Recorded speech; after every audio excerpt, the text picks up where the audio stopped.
अस्सलाम वालेकुम नाजरीन, आप देख रहे हैं प्राइम कैनेडा टीवी और मैं हूं आपका मेजबान मोहम्मद उमर खान।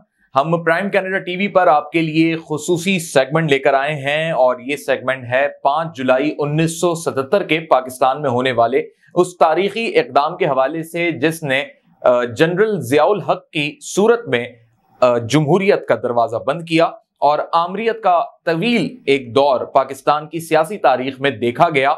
और 5 जुलाई 1977 को जब ऑपरेशन फेयर प्ले का जिक्र तारीख में हमें मिलता है तो उससे वाज़ेह होता है कि किस तरीके से एक जमहूरी हुकूमत का तख्ता उल्टा गया और किस तरीके से फिर ये तमाम तर सिनेरियो सामने आया कि फिर जियाउल हक ने एक तवील अरसे तक बहैसियत सदर पाकिस्तान इस मुल्क पर हुकूमत की, यानी पाकिस्तान पर अपनी हुकूमत बराजमान रखी। और जुल्फ़िकार अली भुट्टो का पाकिस्तान पीपल्स पार्टी का वो दौर जिसे अवामी खिदमत का दौर कहा जाता है और उस जमहूरी दौर पर शबखून मारने के मुतरादिफ इस इकदाम को करार दिया गया।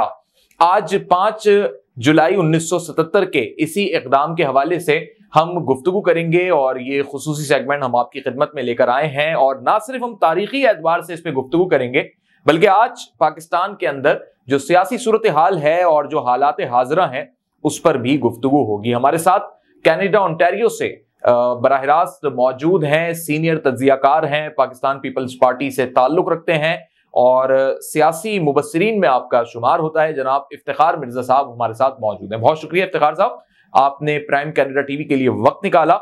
सबसे पहले चूंकि मैं हालात हाजरा के हवाले से जानना चाहूंगा ताकि लोगों का भी इंटरेस्ट इस टॉपिक से जुड़े और सबसे इंपॉर्टेंट चीज ये कि नौजवान नस्ल भी ये जान सके कि इस वक्त भी जो पाकिस्तान के अंदर हुकूमत है, बहुत सारे हल्के, बहुत सारे सियासी ग्रुप्स जो हैं, सियासी पार्टियां ये कहती हैं कि बेशक जमहूरी दौर है, जमहूरी हुकूमत है, लेकिन आमरीत के जरिए ये हुकूमत कायम हुई है, यानी आमरीत का एक कवरिंग फेस है। तो आप बताएं, यहीं से इब्तिदा करते हैं गुफ्तगू की, आपकी इस पर क्या राय? जी, आपकी बात बिल्कुल दुरुस्त है। जो परसेप्शन ये लोगों में भी बिल्डअप हो चुकी है, जिस तरह ये स्पेशली इस गवर्नमेंट में, क्योंकि इस गवर्नमेंट के मतलब तो जो भी जमहूरी कूतें हैं, जो जमहूरियत को समझती हैं, जो डेमोक्रेसी की नॉर्म्स को समझती हैं, तो उनकी इसके बारे में ये मुतफ़िक़ा रहे हैं कि ये इंस्टॉल्ड गवर्नमेंट, जो प्रोग्राम्ड गवर्नमेंट है, एक प्रोजेक्ट है जो हमारी अनफॉर्चुनेटली स्टैब्लिशमेंट ने ये शुरू किया और ये फ्लॉट भी प्रोग्राम है। और आपने ये देखा होगा कि पाकिस्तान की हिस्ट्री में कभी भी आपने वन पेज थ्योरी जो नहीं सुनी, तो वन पेज थ्योरी भी जो है ना वो इसी दौर में तो मुतारफ हुई। और फिर हमारी गफूर साहब होते थे DGIS PR, तो उनकी भी स्टेटमेंट होती थी कि 6 महीने आप जो है ना मुस्बत वोटिंग करें। तो एक हिसाब से वो हमें गाइडलाइन दे रहे थे कि गवर्नमेंट को एक्सपोज ना करें, टॉलरेट करें, जो कर रही है टॉलरेट करें। तो इसमें तो कोई शक नहीं है कि इस वक्त पहले भी मैनिपुलेट करती रही हैं। शहीद जुल्फकार अली भुट्टो के जाने के बाद, जब 1977 के बाद, तो मैनिपुलेट तो इलेक्शन में ये करती रही है एस्टेब्लिशमेंट, स्पेशली पंजाबी एस्टेब्लिशमेंट।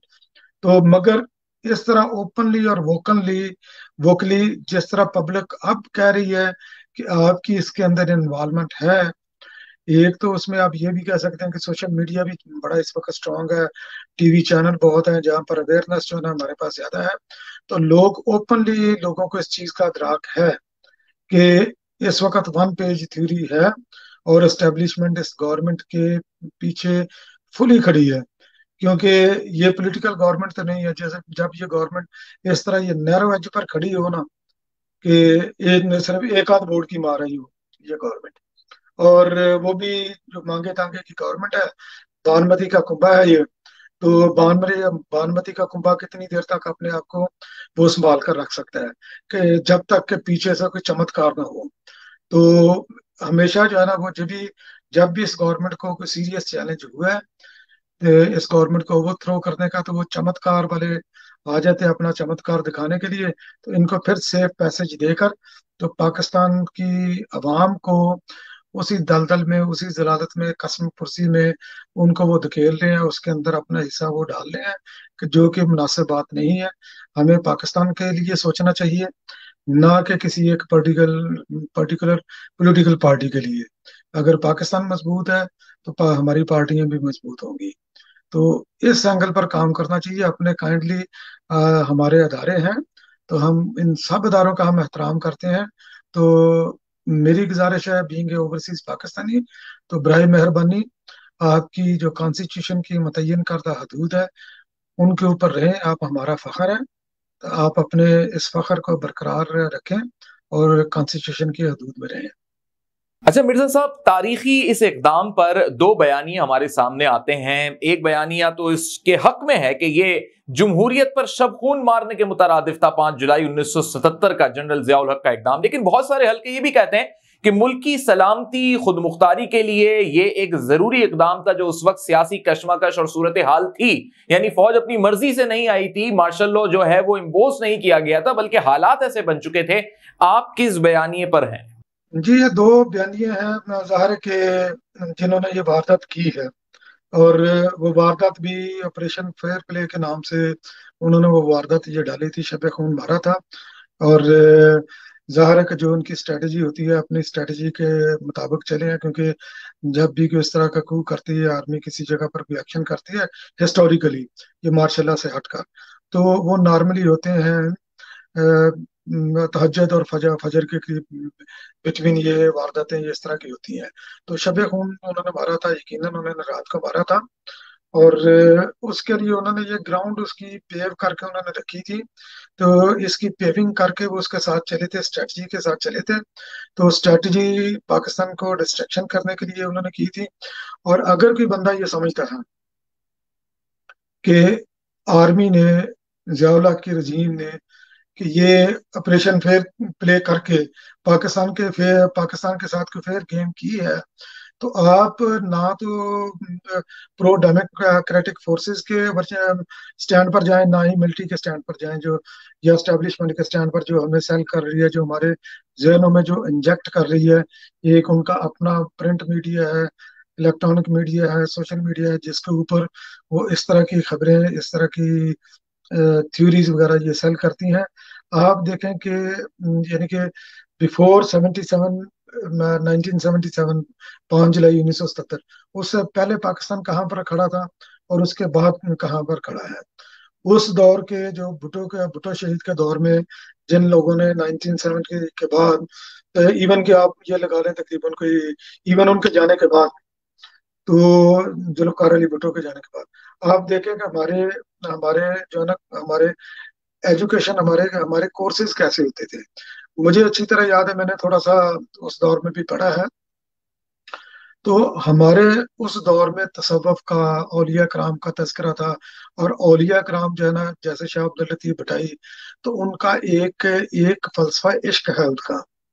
तो जो बड़ी मॉडरेट उनकी थ्योरी है, ये आज की ये वेस्टर्न मॉडर्निज्म नहीं है। तो उनका हीर बारिशा उठाकर देख लें, दूसरे उठाकर देख लें, तो उन्होंने मोहब्बत का, मुआशरे को जोड़ने का उन्होंने पैगाम दिया। तो वही हम जो है ना स्कूल में पढ़ते थे, स्कूलों में पढ़ते थे, हमारी ब्रेन साजी होती थी कि हमने कैसे मोहब्बत में एक रहना मिलजुल कर, और एक अच्छा और एक हेल्थी मुआशरा हमने कैसे तश्कील देना है। तो ये तो थी 1917 से 77 से पहले की, जब ये मिलिट्री ने कू नहीं किया था उसके पहले की बात है। तो उसके बाद आप देखें कि जब 1977 के बाद जब जिया ने एक डेमोक्रेटिक गवर्नमेंट को ओवरथ्रो किया, तो उसके बाद पाकिस्तान के अंदर हम अफगानिस्तान की, और अफगानिस्तान की वार को, जो कि एक्चुअली रशिया और अमेरिका की जंग थी, तो हम उसको तालिबानाइजेशन या जिहादी कल्चर को, हम इंटॉलरेंस के कल्चर को हम लेकर आए पाकिस्तान में। और जिसका खमियाजा आज भी भुगत रहे हैं। ये थोड़े दिन पहले हाफिज सईद के घर में, जौहर टाउन में, लाहौर में, उसके घर में एक बम ब्लास्ट हुआ है दोबारा। तो ये उसे, ये जिया की देन है। और उसके बाद ना सिर्फ उसने, जिया ने हमें मजहबी बुनियादों पर तकसीम किया। सिपाही साहबा की सूरत में एक एक बड़ा मिलिटेंट एक ग्रुप जो है ना पाकिस्तान में स्टेब्लिश हुआ। और ये कराची में, जो कराची एक हमारी हब है, इकोनॉमिक हब भी है, और पॉलिटिकल अवेयरनेस के लिए ये, अगर आप देखें, सिर्फ दो ही आपको बड़े बड़े शहर मिलते हैं, एक लाहौर और एक कराची। تو وہاں پر انہوں نے اے پی ایم ایس او اس کی بنیاد رکھی، ضیاء نے آتے ہی اے پی ایم ایس او کی بنیاد رکھی، جس کو بعد میں کنورٹ کر دیا گیا مہاجر قومی موومنٹ میں 1984 میں۔ تو انہوں نے وہ دیکھیں کہ انہوں نے کراچی میں یا حیدرآباد میں جہاں پر ان کی اسٹرانگ روٹ سی، انہوں نے پاکستان کو کیا دیا۔ تو آپ اگر کوئی بندہ انڈیپینڈنٹلی اگر کسی نے تجزیہ کرنا ہے تو وہ تجزیہ کرے کہ 5 جولائی 1977 سے پہلے والا پاکستان کیا تھا اور اس کے بعد پاکستان کیا تھا، کیا ہے۔ اور ایک اور میں بات آپ کو اس کے اندر میں ایڈ کرنا چاہوں کہ یہ جس طرح انقلابی اقدامات ذوالفقار علی شہید بھٹو نے کیے ہیں، تو ہمارا نیوکلیر پروگرام جو تھا with in shortest period of time, ہم 1977 میں بھٹو کی گورنمنٹ کے جانے سے پہلے پہلے ہم اس پوزیشن میں تھے کہ ہم نیوکلیئر ٹیسٹ ہم کر سکتے تھے۔ چاوی جہاں پر یہ 1998 میں نواز شریف نے جو ٹیسٹ کیا ہے نواز شریف کی گورنمنٹ میں، تو وہ اس جگہ کا تعین بھی شہید ذوالفقار علی بھٹو نے اپنے دور میں کر دیا تھا۔ اور شہید ذوالفقار بھٹو کی پیٹریاٹزم کی اگر کسی نے مثال لینی ہے، یہ تاریخی سچ ہے، یہ اس کو آپ مینیپولیٹ نہیں کر سکتے۔ ذوالفقار علی بھٹو، اس کا بدترین دشمن ضیاء الحق، اس کو جیل میں ڈالا ہوا ہے۔ تو ادھر بھٹو کیا پیغام دے رہا ہے اسٹیبلشمنٹ کو؟ 1978 میں جیل میں بیٹھ کر، وہ جیل میں ہے، اس کو اپنی فیٹ کا بھی پتا ہے کہ میرے ساتھ یہ کیا سلوک کرنے والے ہیں۔ تو اپنی جان کی فکر کرنے کی بجائے وہ سوچتا ہے پاکستان کے لیے۔ جیل سے وہ پیغام دیتا ہے کہ اسرائیل یہودی، ساؤتھ افریقہ کرسچن، انڈیا ہندو، تو ان جو یہ جو نیشنز ہیں، ان کے پاس فل کیپیسٹی ہے نیوکلیر ٹیسٹ کرنے کی، تو مسلم ورلڈ کے پاس نہیں ہے۔ تو اس وقت یہ بھٹو کے الفاظ ہیں جو میں بیان کر رہا ہوں اپنی زبان میں، تو وہ کہہ رہے ہیں کہ اس وقت دنیا جو ہے نا وہ چینج ہو رہی ہے، ہمیں نیوکلیر ٹیسٹ فوری طور پر کرنا چاہیے۔ وہ جیل میں بیٹھا ہوا ہے، ملک میں مارشل لا لگا ہوا ہے، اگر نیوکلیر ٹیسٹ کرتے مارشل لا کی گورنمنٹ کو کریڈٹ جاتا جو امیڈیٹ کریڈٹ ہے، مگر چونکہ بھٹو نے کام کیا ہوا تھا، جو غیر جانبدار تجزیہ کار تھے، تو ان کو تو ظاہر ہے کہ ان کو علم ہو رہا تھا کہ ایک رات میں تو یہ ٹیسٹ ہو نہیں سکتا، تو اس کے پیچھے ایک بندہ جو ہے نا کام مکمل کر کے گیا ہے، تو کریڈٹ الٹیمیٹلی ذوالفقار علی بھٹو کو جاتا۔ اور ممکن ہے کہ جو ضیاء الحق کی جو ایول وشز تھی، تو ان پر بھی فرق پڑتا کہ یار اس بندے نے اتنا کام کیا، ٹیسٹ آپ کا کروا دیا، پلیٹ میں رکھ کر آپ کو دے دیا، تو آپ کیوں اس کی جان کے دشمن بنے ہوئے ہو۔ تو اس طرح کے یہ موٹیو وغیرہ ان کے تھے۔ تو آپ دیکھیں کہ تقریباً 31 30 31 سال بعد پاکستان نے وہ ٹیسٹ کرنے کی جرت کی، تو اس دوران ایک پوری نسل جو ہے نا یہ جوان ہو جاتی ہے، اور اپنی جو 1978 میں جو بچہ پیدا ہوا ہے، تو 1988 میں اس کے اپنے بچے ہوتے ہیں، اس دور میں اس کی سیکنڈ جنریشن شروع ہو جاتی ہے۔ تو یہ ہم نے پاکستان کے ساتھ بہت بڑا ظلم کیا ہے 1977۔ یہ پاکستان کے لیے یقیناً ایک سیاہ دن تھا 5 جولائی، اور جس کے ثمرات اور جس کا ہم بویا ہوا ضیاء کا آج تک ہم بھگت رہے ہیں۔ اچھا مرزا صاحب، آپ نے اپنی رائے اس پر دی، کچھ مذہبی شخصیات کا بھی آپ نے ذکر کیا، لیکن ایک طبقہ ایسا بھی ہے پاکستان میں، بلکہ پوری دنیا میں، جو یہ سمجھتا ہے کہ پاکستان کے اندر جب ان مذہبی گروپس کو بنایا گیا یا یہ خود سے بنے، تو آج یہ مذہبی گروپس، یہ مذہبی شخصیات پاکستان کے دفاع میں اپنا کردار ادا کر رہی ہیں، یعنی پاکستان کے اور ملک کے دفاع کو مزید مضبوط بنانے کے لیے ان کا کردار ہے۔ آپ کا اس پر کیا کہنا ہے؟ جی، وہ ان کا اپنا نقطہ نظر ہے، تو مگر ہر کام کے لیے ایک پروفیشنلزم اس میں ہوتا ہے۔ تو ہماری جغرافیہ حدود کی حفاظت کرنا ہماری افواج کا کام ہے، اور اللہ تعالیٰ کا شکر ہے کہ ہماری انٹیلیجنس اور پاکستانی افواج دنیا کی نمبر 1 افواج میں شامل ہے۔ تو جو ملیٹنٹ گروپ ہم نے پروڈیوس کیے تھے، تو انہوں نے افغانستان میں کیا کرنا، کیونکہ ہر پرو اینڈ کانس ہر چیز کے ساتھ ہوتے ہیں، تو اب وہ افغانستان یا دوسری جگہ پر وہ جنگ ہماری پرائی تھی، جس کو ہم لے کر آئے، پھر پاکستان میں لے کر آئے۔ تو اس کا یہ سعودی برانڈ کا اسلام جب ہم یہ لے کر آئے پاکستان میں، ایک جہادی کلچر کو لے کر آئے، تو انہوں نے نہ صرف انہوں نے باہر جو کرنا تھا وہ تو کیا، ٹھیک ہے، جو کہ ہم یہ سمجھتے ہیں کہ ذاتی طور پر یہ ٹوٹلی غلط ہے. اگر جس طرح یہ نیٹو کی فورسز افغانستان میں بیٹھی ہوئی ہیں اس وقت، تو اگر اسی طرح کے پیٹرن پر یا جس طرح یہ پاکستانی افواج یہ جارڈن وغیرہ میں جو گئے ہیں، تو جس میں یہ ضیاء الحق کے اپنے ہاتھ جو ہے نا وہ فلسطینیوں کے خون سے رنگے ہوئے ہیں، ضیاء الحق کے اپنے ہاتھ اتنے فلسطینی اسرائیل نے نہیں مارے شارٹیسٹ پیریڈ آف ٹائم جتنے کے ضیاء الحق نے مارے تھے. تو اس طرح کے پیٹرن پر ہم اپنی فوج، کیونکہ یہ پروفیشنل ہے، تو اگر یہ ضرورت تھی تو افغانستان میں ایک جس طرح یہ نیٹو کی امبریلا ہے، اس طرح کی امبریلا کے انڈر اگر ہم بھیجتے تو اس میں زیادہ ہماری جو ہے نا آنر ہوتی، کیونکہ پوری دنیا اس کے اوپر لگی ہوئی ہے. یہ وارداتی ہے، چاہے وہ مذہب کے روپ میں ہو، چاہے وہ سیاست کے، چاہے وہ وردی کے روپ میں ہو. وارداتی کا اسٹیٹس ہمیشہ وارداتی ہی رہتا ہے، چاہے وہ کتنا بھی اچھا کام کرے یا برا کرے. اور اس کے بعد دیکھیں کہ ہمارے پاکستان میں ہم نے کتنی لاشیں ہم نے ڈھوئی ہیں کہ اسی جہادی کلچر نے جب، کیونکہ انٹالرنس کا کلچر جب ہوا کہ انہوں نے یہ بدعت اور شرک وغیرہ اس طرح کی چیزوں کو وہ لے کر ہے، کیونکہ ایک برانڈڈ وہ چیزیں تھی سعودی برانڈڈ. تو وہ جو کہ صوفیزم کو اور دوسرے اس طرح جو لوگ اولیاء کرام سے محبت کرتے ہیں ان کو نہیں مانتے تھے. دوسری طرف ہمارے جو ہماری شیعہ کمیونٹی بھائی ہے ان کے خلاف انہوں نے وہ محاذ کھولا ہوا تھا. تو ہم نے مذہب کے نام پر ہم نے کتنی لاشیں کرائی ہیں. آپ یہ کاؤنٹ کریں، میرا خیال ہے شاید وہ افغانستان میں اتنے بندے نہیں مرے ہوں گے جتنے ہمارے مذہب کے نام پر بندے مرے ہیں، اور جتنے انسیڈنٹ جو ہے نا ہمارے پاکستان میں ہوئے ہیں. پاکستان نہ تو کل اور نہ ہی آج اور نہ ہی مستقبل میں اس طرح کی وارداتوں کا، اس طرح کے انسیڈنٹ کا متحمل نہیں ہو سکتا. ہمیں ایک اسٹیبل پاکستان کے لیے جدوجہد کرنی ہے، اور اس کا طریقہ یہی ہے کہ رواداری کے کلچر کو ہم آگے بڑھائیں. یہ مذہبی جو گروپ ہیں، ان کی جو ملیٹنٹ گروپ ہیں ان کی ہم مذمت کریں. تو باقی اگر کوئی اپنا پروموٹ کرتا ہے، کوئی سعودی برانڈ کو پروموٹ کرتا ہے، صوفیزم کو پروموٹ کرتا ہے within the limits, they have the right to do that. مگر یہ ہے کہ اختلاف رائے کی بنیاد پر آپ کسی کی جان کے دشمن ہو جائیں تو ہم نہ تو معاشرہ کا اچھا تشکیل دے رہے ہیں اور نہ ہی ہم ایک مضبوط پاکستان کی طرف بڑھ رہے ہیں. تو ان چیزوں پر ہمیں یہ غور کرنا چاہیے. تو یہ سراسر ایک غلط فیصلہ تھا ضیاء کا. افغانستان کے انہوں نے بارڈر کھولے اس دور میں اسی جہادی کلچر کی آڑ میں.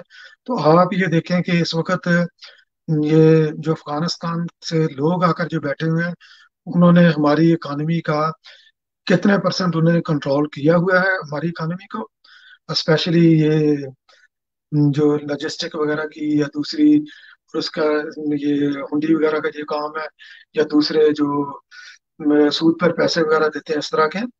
یہ کافی انہوں نے ہماری اکانومی پر بھی انہوں نے کافی اٹیک کیا ہے. تو یہ ایک سراسر غلط ڈیسیجن تھا جو ضیاء الحق کا تھا، اور جس کا خمیازہ ہم آج بھی بھگت رہے ہیں. مرزا صاحب، آمریت کے حوالے سے ہماری یہ گفتگو چل رہی ہے، اور جمہوریت جو ملک کی ترقی کا کہا جاتا ہے کہ ایک بنیادی راز ہے، لیکن یہ بھی کہا جاتا ہے کہ بھٹو صاحب بھی سیاست میں یا اقتدار میں، کہنے والے یہ کہتے ہیں اور ان کے مخالفین کی اس میں بڑی تعداد ہے، کہتے ہیں کہ بھٹو صاحب بھی آمریت کے دروازے سے ہی آئے، یعنی آمریت کے سہارے پر ہی آئے. اور جو جنرل ایوب خان صاحب کی کیبنٹ تھی یا ان کی حکومت میں بھی کہتے ہیں کہ جی ان کا ایک رول تھا. تو آپ کی اس پر کیا رائے ہے؟ جی بالکل درست ہے. یہ بھٹو صاحب یو کی کیبنٹ میں نہیں تھے. بھٹو صاحب نے اپنا کیا تھا جو ان کا پولیٹیکل کیریئر کا آغاز ہوا تھا، ویسے تو بہت پہلے کا تھا. انہوں نے قائد اعظم کو بھی اپنا لیٹر لکھا جو کہ آپ کو مل سکتا ہے اگر آپ تھوڑا سا سرچ کریں. اور اس کے بعد جو پاکستان بننے کے بعد ان کی پالیٹکس میں جو باقاعدہ انٹری ہوئی وہ ہوئی تھی اسکندر مرزا کے تھرو. تو اسکندر مرزا جو ہے نا وہ وزٹ کرنے گئے تھے، اور بھٹو خیر ایک سیاسی خاندان تھا کیونکہ ریاست جوناگڑھ کے یہ وزیر اعظم تھے سر شہنواز بھٹو، شہید ذوالفقار علی بھٹو کے والد تھے. اور انہی کی وجہ سے پاکستان کو جو سندھ نے اور جوناگڑھ نے جو پاکستان کے حق میں جو فیصلہ دیا تھا، تو ان کی سر شہنواز بھٹو کی اس میں کاوش اس میں یقیناً اس میں تھی. اور یہ ذوالفقار علی بھٹو نے اپنے سیاسی سفر کا آغاز اسکندر مرزا کے ساتھ سے شروع کیا تھا. مگر اس وقت دیکھیں کہ اس وقت آپ کے پاس آپشن کیا تھی؟ آپشن آپ کے پاس کوئی نہیں تھی. पाकिस्तान के लिए उन्होंने अक़वाम मुत्तहिदा में पाकिस्तान की नुमाइंदगी की जब वो यंग थे। तो उस वक्त उन्होंने अपनी काबिलियत का लोहा मनवाया, तो इसलिए वो सिकंदर मिर्जा ने उनको चुना। सर शाह नवाज भुट्टो से मांगा कि मुझे भुट्टो चाहिए अपनी कैबिनेट में। फिर बाद में वो गए, इवेंचुअली जब अयूब ने टेक ओवर किया तो अयूब की कैबिनेट का भी हिस्सा रहे। तो बहसीयत मिनिस्टर आप उनकी अचीवमेंट्स देखें कि उनकी अचीवमेंट्स क्या थी। अगर वो मार्शाल्लाह की मुझे कोई बंदा लिंक करता है उसको कि आमरीर की गोद में पलकर बड़ा हुआ है, तो वो बंदा गलत तजिजिया करता है, क्योंकि जुल्फकार अली भुट्टो 100% प्योर प्रो पाकिस्तानी थे। जो उनका ताशकंद पर जो मुआहिदा हुआ था 1965 की बार चाइना के साथ, जो उनकी चाइना के साथ मिलकर उन्होंने जो स्ट्रेटजी बनाई थी, तो उसकी वजह से इंडिया को 65 की वार में इंडिया अपने वो मकसद हासिल नहीं कर सका जो वो करना चाह रहा था। तो अयूब खान है, क्योंकि वो पॉलिटिशियन नहीं था, पॉलिटिशियन को पता है कि मैंने कैसे डायलेक्ट करने हैं, विन कैसे करने हैं, कहाँ पर मैंने बैक करना है, कहाँ पर मैंने अटैक करना है। तो जब क्योंकि ये इनकी ट्रेनिंग नहीं होती आर्मी आर्मी के लोगों की पॉलिटिक्स में। तो अयूब ने वो गलत वायदा किया जिस पर इख्तलाफ शहीद जुल्फ़िकार अली भुट्टो ने किया, बाहर निकला। पाकिस्तान के मजदूर, किसान, तलबा, दिहाड़ीदार, वकील और हर तबका फिक्र के लोग शहीद जुल्फ़िकार अली भुट्टो के गिर्द जमा हो गए। और भुट्टो ने एजुटेशन आमरीत के खिलाफ की थी। और उस एजिटेशन के बतन से पाकिस्तान पीपल्स पार्टी का वजूद हुआ, जो कि पाकिस्तान की पहली सियासी पार्टी है और अब तक पाकिस्तान में बनने वाली अवामी मूवमेंट के बाद ये सिर्फ वाहिद पार्टी है। अदरवाइज आप जितनी भी पार्टियां ले लें, उनकी कोई ना कोई डिफरेंट जो है ना उसकी बैकग्राउंड आपको मिलेगी, मगर पाकिस्तान पीपल्स पार्टी इस वक्त तनहा और वाहिद पार्टी है जो अवामी जद्दोजहद करके जो बनी थी। तो ये सरासर ये गलत लिंक करना आमरीत के जुल्फ़िकार अली भुट्टो का कोई लिंक था या उन्होंने ग्रूमिंग की, तो ये सरासर बिल्कुल ये ज्यादती है। और ये चूरन जो है ना ये आज का नहीं है, ये चूरन काफी देर से, जब से जुल्फ़िकार अली भुट्टो ने अवामी सियासत का आगाज किया, तो ये उस वक्त से बिखरा है। और वहां से होता हुआ शेख बेनजीर भुट्टो तक आया, फिर आसफ जरदारी तक आया, अभी ये बिलावल भुट्टो भी सेम चैलेंजेस का जो है ना वो सामना कर रहे हैं। अच्छा मिर्जा साहब, मेरा सेकंड लास्ट क्वेश्चन आपसे ये है कि लोग ये कहते हैं, और स्पेशली वो इदारे जो करप्शन के आदाद शुमार लगाते हैं हमारे सामने मुल्क की तारीख को सामने रखते हुए, कि जी 70 साल से ज्यादा इस मुल्क में जो सबसे ज्यादा करप्शन परवान चढ़ी वो जमहूरी अदवार में चढ़ी, जबकि आमरीत के दौर में जो है वो तरक्की हुई, और जो तरक्की के सम्राट हैं वो सबसे ज्यादा आमरीत के दौर में देखने में आए। इस पर आप क्या अपनी राय देना चाहेंगे कि ये जो सम्राट हैं मुल्क को तरक्की तक पहुंचाने के, ये जमहूरियत में ज्यादा हुए या आमरीत में? जी, जमहूरियत पाकिस्तान में यकीनन जमहूरियत नहीं सम्राट दिए हैं, किसी और दौर में नहीं दिए। आप अगर ये एटमी न्यूक्लियर प्लांट का देख लें, जमहूरी दौर का है। पाक चाइना दोस्ती जमहूरी दौर में इसकी बुनियाद रखी गई। अरब वर्ल्ड को जो लेकर आए इस्लामाइजेशन, जो जो एक इस्लामिक ब्लॉक बना, ये जमहूरी दौर में बना। तो बाकी जो अगर फैक्ट्स एंड फिगर है हमारे पास, अनफॉर्चुनेटली हमारा मीडिया मीडिया कंट्रोल मीडिया है। अगर आप करप्शन की अगर दास्तानें देखें, क्योंकि एहतसाब जो हमेशा से हुआ है वो सियासतदानों का हुआ है। कभी भी इस एहतसाब के कटहरे में ना तो कोई जर्नैल आया, ना कोई जज आया, ना कोई सिविल ब्यूरोक्रेसी आई है।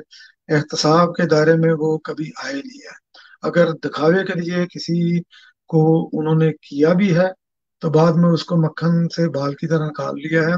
आप ये देखें कि एक आबदोज का स्कैंडल आया था कि जिसमें मोहतरमा बेनजीर भुट्टो, आसफ जरदारी वगैरह भी, उनको भी बीच में वो इंगेज किया जा रहा था। तो उसमें मेन करेक्टर था एडमिरल मंसूर। ठीक है, एडमिरल मंसूर ने, उसने अच्छे खासे उसके अंदर हाथ धोए थे। मेन मेन कल्प्रेट भी वही था, फ्रांस से जो आबदोजें ली थी। तो वो बैठ गया अमेरिका में बहरहाल किसी वजह से वो जेल में चला गया। तो यहाँ पर कोई जेल की काटकोट नहीं है, वो कोई इतना ये प्रोटोकॉल नहीं देते। जिस बंदे ने जुर्म किया है, ये इन इन मुल्कों में उसको आम कैदियों जैसा ही उसका होता है, कि ये बी क्लास वगैरह का कोई चक्कर नहीं होता, जहां तक मेरी नॉलेज है। तो वहां से एडमिरल मंसूर को अमेरिका की जेलों से निकाल कर, जो कि तकरीबन एक छोटा सा जो है ना बैरक होता था, वहां से निकाल कर उसको जनाब ये पाकिस्तान लेकर आए। पाकिस्तान में उन्होंने ये वो रेस्ट हाउस को डिक्लेयर जेल किया, जहां पर सारी फैसिलिटी उसको मिल रही थी। तो बाद में उसका क्या बना, कुछ भी नहीं। और अगर कोई हमारी एस्टेब्लिशमेंट का कोई बंदा पकड़ जाए, उसका ट्रायल आम तरह उस तरह नहीं होता है जिस तरह ये हमारे सियासतदानों का होता है। अगर वो अपने दायरे के अंदर रहकर एहतसाब करते हैं, तो सियासतदान का एहतसाब जो है ना, उसके हर इलेक्शन में होता है। अगर किसी ने लूट मार की हो, तो वो अगले इलेक्शन में वो वॉश आउट हो जाएगा। तो आप उसको क्यों सैक करते हैं इस तरह? सियासतदानों की अगर इम्पार्शियल कोई रहकर कोई डाटा कलेक्ट करे, तो ये मैं 100% ये कहता हूँ कि सियासतदान आपको ये आटे में नमक के बराबर नजर आएंगे। उसके पीछे जो डोरियां आपको मिलेंगी, वो पीछे एस्टेब्लिशमेंट की ही मिलेंगी। तो एस्टेब्लिशमेंट ने ज्यादा हाथ रखे हैं, अपना काम करके निकल जाते हैं। हर आने वाली गवर्नमेंट, चाहे वो जमहूरी हो या गैर जमहूरी हो, उसकी गाड़ी में बैठ जाते हैं, राग लापना शुरू कर देते हैं, उनको सेफ पैसेज मिल जाता है। मिर्जा साहब, मेरा लास्ट क्वेश्चन आपसे ये है और बड़ा अहम सवाल है कि हमने देखा तारीख में, यानी 2006 में जब बेनजीर भुट्टो हयात थी, उनका और नवाज शरीफ की मौजूदगी में और भी इसमें सियासी जमातें थी, एक मिसाक जमहूरियत हुआ, चार्टर ऑफ डेमोक्रेसी, ताकि आमरीत का दरवाजा बंद किया जाए। इसके बाद फिर पाकिस्तान पीपल्स पार्टी की हमने हुकूमत भी देखी पाकिस्तान में, और उसके बाद से अभी तक हालात बेशक बने, राहिल शरीफ के दौर में भी बने हालात, लेकिन उसके बावजूद भी फौज ने इक्तदार पर धावा नहीं बोला। तो क्या वाकई इस मिसाक जमहूरियत की ये पावर है और वाकई आमरीत के दरवाजे पाकिस्तान में बंद हो चुके हैं, या मौजूदा हुकूमत के हवाले से अगेन ये जो राय अपनाई जाती है कि अब आमरीत ने भी फिर अपने आप को जो है एक नई शक्ल में बदल दिया, कि अब वो एक जमहूरियत यानी जमहूरी पार्टी के पीछे खड़े होकर जो है अपना रूल चला रही है? इस पर आप अपनी राय कायम रखना चाहेंगे? क्या तज्जिया है इस पर आपका? जी, ये आपकी बात जो है ना, ये बिल्कुल दुरुस्त है कि जमहूरियत का, जब आप मुझे कह रहे हैं कि ये मार्शल लॉ का दरवाजा किस तरह रुका, तो यकीनन मिसाक जमहूरियत एक पाकिस्तान के कॉन्स्टिट्यूशन 1973 के कॉन्स्टिट्यूशन के बाद ये एक बहुत बड़ा ये डॉक्यूमेंट है, जो पाकिस्तान को पाकिस्तान पीपल्स पार्टी ने ही दिया है। उसका पाकिस्तान पीपल्स पार्टी का ही इनिशिएटिव है। ऑल दो उसके सिग्नेटरी मियां नवाज शरीफ और दूसरी पार्टियां भी थी, मगर आप देख लें कि यूसुफ रजा जो मिसाक जमहूरियत बेनजीर भुट्टो ने ये लर्निंग करके जो किया है, क्योंकि वो तारीख से सबक सीखने वाली खातून थी, और पाकिस्तान पीपल्स पार्टी भी तारीख से सबक सीखती है। तो और जब 1997 में उनकी गवर्नमेंट गई, तो उस वक्त भी यही इशू चल रहा था कि हम जमहूरियत को कैसे मजबूत करें। फिर बाद में ये मसाक जमहूरियत भी हुआ, और मसाक जमहूरियत में जो बैक स्टैबिंग की, वो मियां नवाज शरीफ ने की, जब वो काला कोट पहनकर यूसुफ रजा गिलानी के खिलाफ वो चले गए थे कोर्ट में। तो उसके अलावा अगर ये मार्शल लॉ का जो रास्ता रुका है, या मियां नवाज शरीफ ने 5 साल के टेन्योर पूरे किए हैं, पाकिस्तान की पीपल्स पार्टी की गवर्नमेंट में 5 साल टेन्योर पूरे किए हैं, या इमरान खान चाहे किसी भी हालत में, ठीक है, वो अपने 5 साल के टेन्योर की तरफ जो बढ़ रहा है, तो कोई साजिश नहीं हो रही, तो उसका क्रेडिट भी पाकिस्तान पीपल्स पार्टी को जाता है 18वीं तरमीम, ठीक है, जो कि मार्शल लॉ की राह में बहुत बड़ी रुकावट है। और जिसको बलडोज करने के लिए इमरान खान न्याजी भी तिल मिला रहा है, और उसके उसके 1 पेज वाले भी तिल मिला रहे हैं कि किसी ना किसी तरह 18वीं तरमीम जो है ना, हम खत्म करें। तो वो सारी जो वो जमातें हैं, जिनका खमीर मार्शल लॉ से उठा है, स्टैब्लिशमेंट से उठा है, तो वो इन चीजों को नहीं समझती, वो 18वीं तरमीम के खिलाफ है। और 18वीं तरमीम ही जो है ना, ये सबसे बड़ी रुकावट है, जो ऐवान सदर को साजिशों से दूर रखने के लिए, क्योंकि वो साजिशों की ये वाजगह होती थी। और जो उसके बाद जो मार्शल लॉ को रोकने के लिए, ये सबसे बड़ी रुकावट है 18वीं तरमीम, जो कि एक कांटा बनकर इनके दिलों पर खटक रही है। तो यकीनन ये 18वीं तरमीम की वजह से ही अभी तक हम बचे हुए मार्शल लॉ से। अदरवाइज अगर आप मौजूदा दौर में देखें, तो इसको जो जमहूरी लोग हैं, इसको इसको हाइब्रिड मार्शल लॉ कहते हैं, इमरान नियाजी की हुकूमत को। तो आप देख लें कि किसी भी जगह पर कोई भी नेशनल इशू हो या इम्पोर्टेंट इशू हो, तो उसके ऊपर रिगार्डलेस हमारे डिफरेंस ऑफ ओपिनियन, कि हम एक दूसरे के साथ क्या रखते हैं। तो सारी जमातों को एक पेज पर होना चाहिए, स्पेशली ये हेडेक होती है हुकूमत की। मगर अनफॉर्चुनेटली इस वक्त ये उल्टा दौर चल रहा है, तो ये हेडेक होती है अपोजिशन की। अपोजिशन गवर्नमेंट को ये कहती है कि ये नेशनल इशू है, ये कोरोना का इशू है, और बैठे हैं। इमरान खान अपनी बात सुनाकर जूम कॉल से निकल जाता है। कश्मीर का इशू होता है, वो उसको डैम केयर देता है, उसको कुछ नहीं करता। ये दूसरा एक और पिछले दिनों जब ये हुआ था मालाकंड ऑपरेशन का, शायद गालबन ये बात है, तो जब सारी जमातों को GHQ, जब ये इमरान न्याजी के ये ताने भी देते थे कि आप रातों को मुलाकात करते हैं, तो वो एक्चुअली मालाकंड ऑपरेशन के ऊपर वो ब्रीफिंग थी, तो जिसके ऊपर इमरान खान ने भी आना था, मगर ये कि वो गवर्नमेंट की तरफ से हालांकि मिनिस्टर थे नहीं आए। अभी ये 2-4 दिन पहले, ये मेरा ख्याल है शायद 1 जुलाई को है, एक और नेशनल इशू पर ये सारी नेशनल कमेटी, नेशनल असेंबली की, तो उसमें भी इजलास हो रहा है। तो उसमें भी आप अगर गेस्ट की लिस्ट देखें तो उसमें भी इमरान न्याजी का नाम नहीं है। तो इस तरह अगर ये नॉन सीरियस एटीट्यूड ये गवर्नमेंट का चलेगा, तो ये फिर आप मुल्क के लिए आप क्या जो है ना वो सेट एग्जाम्पल कर रहे हैं। तो ये 1 पेज वाले ही जो है ना वो भी वही लीड करके वही ब्रीफिंग देते हैं, तो ये इमरान न्याजी तो नहीं देता। तो इसलिए इसमें तो कोई शक नहीं है कि ये हाइब्रिड मार्शल के दौर से हम गुजर रहे हैं, क्योंकि ये ना ना डेमोक्रेटिक हमारा दौर है, और ना ही जो है ना ये मार्शल है। तो एक्चुअली ये हाइब्रिड मार्शल है, या हाइब्रिड डेमोक्रेसी आप इसको ये बोल सकते हैं, तो प्योर नहीं है। बहुत शुक्रिया इफ्तिखार मिर्जा साहब। तो नाजरीन, आपने देखा कि 5 जुलाई 1977 का ये इक़दाम पाकिस्तान की तारीख में जैसे एक सियाह तरीन इक़दाम, सियाह तरीन दिन के तौर पे जाना जाता है, जमहूरी तारीख में इसे एक सियाह दिन करार दिया जाता है। लेकिन आज भी सवाल अपनी जगह बरकरार है कि जमहूरियत ने पाकिस्तान को कितना फायदा कितना नुकसान पहुंचाया, आमरीयत ने पाकिस्तान को कितना फायदा और कितना नुकसान पहुंचाया। जब सियासतदानों से ये बात 2008 में हुई तो उन्होंने कौमी असेंबली के फ्लोर पर खड़े होकर ये बात कही कि जमहूरियत में अगर पाकिस्तान को 100% भी नुकसान पहुंचता है तो वो आमरीयत के उस 10% नुकसान से लाख दर्जे बेहतर है, क्योंकि वो ये समझते हैं कि जमहूरियत में एहतसाब का अमल होता है, लेकिन आमरीयत में एहतसाब के अमल को इंतकाम तस्वुर किया जाता है।